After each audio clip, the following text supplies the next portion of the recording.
একঘেয়েমি মুগ ডাল না করে আজকে একটু ভিন্ন স্বাদের মুগ ডাল করব। প্রথমে মুগ ডালটাকে একটু শুকনো খোলায় ভেজে নেব।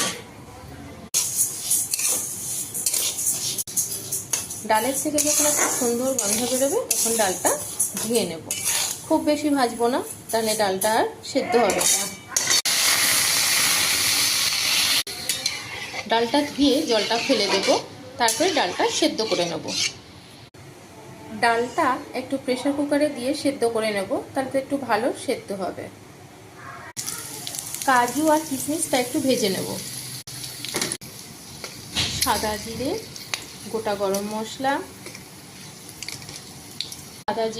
গোটা গরম মশলা, একটা শুকনো লঙ্কা আর দুটো তেজপাতা দিয়েছি। দিয়ে ভালো করে একটু ফোড়নটা নাড়াচাড়া করে তারপরে একটু টমেটো দিয়ে ভালো করে কষে নেব। লঙ্কার গুঁড়ো, হলুদ, জিরে গুঁড়ো, ধনে গুঁড়ো আর লবণ দিয়ে ভালো করে টমেটোটা কষে নেব। তারপরে ডালটা এতে দিয়ে দেবো। কাজু কিশমিশগুলো দিয়ে ভালো করে কষিয়ে নেব। এবার সেদ্ধ করে রাখা ডালটা এতে দিয়ে দেবো।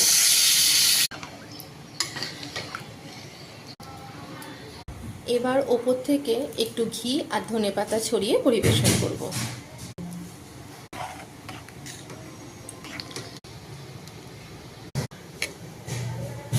আমার কাজু মুগ ডাল একদম তৈরি।